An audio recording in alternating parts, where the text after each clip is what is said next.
Hi friends, welcome back for this channel. Friends, ఈ రోజుటి నుండి ఈ ఛానల్ అయితే నిఫ్టీ బ్యాంక్ నిఫ్టీ యొక్క నెక్స్ట్ డే ప్రిడిక్షన్ వీడియోలు అయితే పబ్లిష్ చేయడం అయితే జరుగుతుంది. సో దీనికైతే మీ యొక్క ఆదరణ మరియు సపోర్ట్ అనేది చాలా వరకు అవసరం అండి. సో చూసిన ప్రతి ఒక్కరూ ఒక లైక్ చేసి మమ్మల్ని సపోర్ట్ చేస్తారని మరియు మన యొక్క ఛానల్ని ఇంకా ముందుకు తీసుకెళ్తారని భావిస్తున్నాం ఫ్రెండ్స్. సో మనం ఇప్పుడు లాస్ట్ ఫ్రైడేని బేస్ చేసుకొని నెక్స్ట్ డే అనాలిసిస్ అయితే చేయడం అయితే జరుగుతుంది. సో ఇప్పుడు మనం 15 మినిట్ టైం ఫ్రేమ్లో అయితే మనం చూస్తున్నాం. అంటే ప్రతి క్యాండిల్ 15 మినిట్ టైం ఫ్రేమ్లో మనకి క్లోజ్ అవడం అయితే జరుగుతుంది.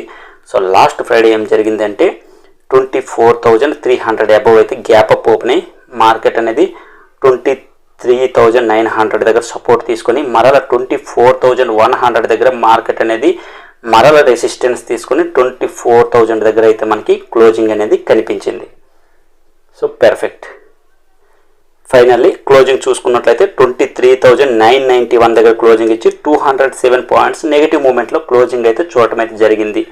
సో ఫస్ట్ 2.5 అవర్లో మార్కెట్ అనేది 400 పాయింట్స్ అయితే మనకి డౌన్ఫాల్ అయితే కనిపించింది. సో అంటే నిఫ్టీలో వాలటిలిటీ చాలా అధికంగా ఉంది. ఇది కూడా గమనించాలి. ఆప్షన్ బయర్స్ ఉన్నట్లయితే ఈ వాలటిలిటీని మైండ్లో పెట్టుకుని మరీ ట్రేడ్ చేయడం చాలా వరకు అవసరం. ఏ స్ట్రాటజీ అవసరం లేదండి. మీకు కేవలం మీ మైండే ఒక పెద్ద స్ట్రాటజీ.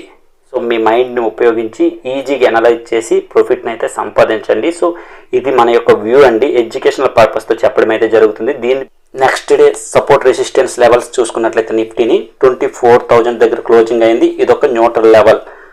ఎందుకంటే ఇక్కడ 59 లాక్ వరకు ఓపెన్ కాంట్రాక్ట్స్ అయితే ఓపెన్లో ఉన్నాయి. సో మనం ఇప్పుడు ఈ సపోర్ట్ రెసిస్టెన్స్ లెవెల్ ఓపెన్ ఇంట్రెస్ట్ని బేస్ చేసుకునే డ్రా చేయడం అయితే జరిగింది. ఈ ఓపెన్ ఇంట్రెస్ట్ని బేస్ చేసుకుని సపోర్ట్ రెసిస్టెన్స్ లెవెల్స్ ఎలా డ్రా చేయాలి అనేది మనం ఆప్షన్ చైన్ సిరీస్ అయితే ఒకటి ఉంది 4 పార్ట్స్లో. అది మీరు చూసినట్లయితే మీకు అర్థమవుతుంది. సో అదేవిధంగా 24,100 అనేది మనకి ఫస్ట్ రెసిస్టెన్స్ లెవెల్, 24,200 అనేది మనకి సెకండ్ రెసిస్టెన్స్ లెవెల్. ఎందుకంటే ఇక్కడ 24,100 దగ్గర 44 లాక్, 24,200 దగ్గర 50 లాక్ వరకు మనకి ఓపెన్ కాంట్రాక్ట్స్ ఓపెన్లో ఉన్నాయి. అదేవిధంగా 23,900 అనేది మనకి సపోర్ట్ లెవెల్. క్లియర్ కదండి. ఈ 4 లెవెల్స్ అయితే మనకి నెక్స్ట్ డేకి సపోర్ట్ రెసిస్టెన్స్ లాగా ఉండే అవకాశం ఉంది. సో లేటెస్ట్ అప్డేట్ కోసం అయితే మనం మన టెలిగ్రామ్ ఛానల్ లింక్ అయితే డిస్క్రిప్షన్లో ఇవ్వడం అయితే జరిగింది. ఇప్పుడు మనం బ్యాంక్ నిఫ్టీ గురించి మాట్లాడుకున్నట్లయితే, సో బ్యాంక్ నిఫ్టీ కూడా చూసుకున్నట్లయితే మనకి 55,000 అబవ్ అయితే మనకి ఓపెన్ అయ్యి మార్కెట్ అనేది 54,250 దగ్గర సపోర్ట్ తీసుకొని మరలా 54,500 దగ్గర అయితే క్లోజింగ్ కనిపించింది నియర్లీ. సో బ్యాంక్ నిఫ్టీ భారీ నెగిటివ్ మూమెంట్లోనే క్లోజింగ్ ఇచ్చింది. 537 పాయింట్స్ నెగిటివ్ మూమెంట్లో అయితే క్లోజింగ్ ఇవ్వడం అయితే జరిగింది. దీన్ని బేస్ చేసుకుని అయితే మనం సపోర్ట్ రెసిస్టెన్స్ లెవెల్ చూసుకున్నట్లయితే 54,500 అనేది మనకి ఫస్ట్ సపోర్ట్ లెవెల్. 3.9 లాక్ వరకు ఇక్కడ ఓపెన్ కాంట్రాక్ట్స్ అందుబాటులో ఉన్నాయి, ఓపెన్ అయి ఉన్నాయి.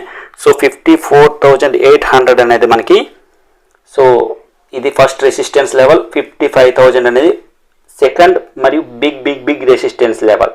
సో మార్కెట్ అనేది 55,390 దగ్గరికి వెళ్ళినట్లయితే నెక్స్ట్ డే ఇక్కడ కూడా చాలా వరకు జాగ్రత్త పడాల్సిన అవసరం ఉంది. చాలా వరకు ఇక్కడ సైడ్ వేనే చూపించడం అయితే జరిగింది ఒక డే మొత్తం అయితే.